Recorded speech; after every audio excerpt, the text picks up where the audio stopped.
fraction એટલે અપૂર્ણાંક છે એની સંજ્ઞા જે છે એ અપૂર્ણાંકને કેવી રીતે લખી શકાય તો p ભાગ્યા q આ સ્વરૂપે આપણે એને લખી શકીએ છીએ બરાબર p છે શું દર્શાવે છે અંશ અને q નીચે શું દર્શાવે છે છેદ એટલે ઉપરના ભાગને અંશ કહેવાય નીચેના ભાગને છેદ કહેવાય અપૂર્ણાંક છે ધારો કે આપણી પાસે આ પ્રકારની આકૃતિ છે આપણે ધોરણ 3 થી જ આવું સૂત્ર આયા છે કે ટોટલ ભાગ હોય એને નીચે છેદમાં મૂકવાનો હંમેશા 1 2 3 ભાગ છે અને જે ભાગમાં છાયાંકિત કરેલું છે એ ભાગ ઉપર આવે કેટલા છે આને લખાશે 1 ભાગ્યા 3 એટલે કે 1/3 આવું થશે બરાબર આ અપૂર્ણાંક છે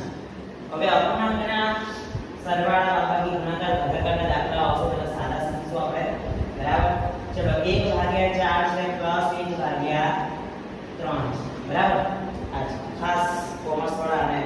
દસમાના ધ્યાન રાખજો તમારે પણ કામ લાગશે તો આમાં વચ્ચે જ્યારે પ્લસ કે માઈનસ હોય ત્યારે હંમેશા તમારે શું કરવાનું હોય છે હમણાં ગુણાકાર બરાબર વચ્ચે પ્લસ કે માઈનસ પહેલા અહીંથી શરૂઆત કરીશું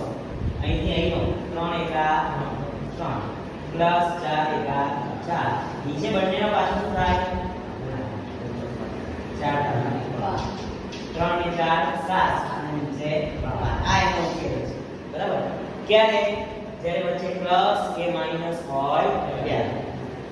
પ્લસ શીખવાડ્યું હવે એક દાખલો આપણે માઈનસ નો પણ લઈ લઈશું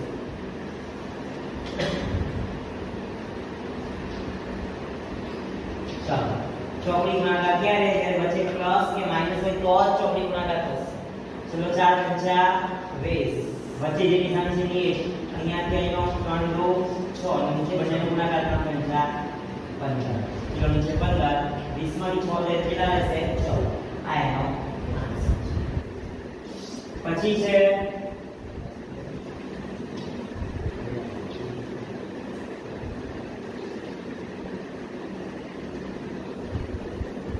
ચલો જ્યારે વચ્ચે ગુણાકાર હોય ત્યારે શું કરવાનું જ્યારે પણ વચ્ચે ગુણાકાર હોય તો ડાયરેક્ટલી ગુણાકાર થઈ જશે બંને સામસામે ચલો 3 સત્તા 21 નીચે 2 6 8 બરાબર આ રીતે ડાયરેક્ટ થઈ જશે અને ભાગાકાર હોય તો હંમેશા યાદ રાખવાનું ભાગાકારમાં એ પહેલું સ્ટેપ એવું ને એવું આવે અને બીજું સ્ટેપ ગુણાકારમાં ઉલટું કરી દેવાનું ચલો 5 ઉપર આવી જશે અને 4 5 10 4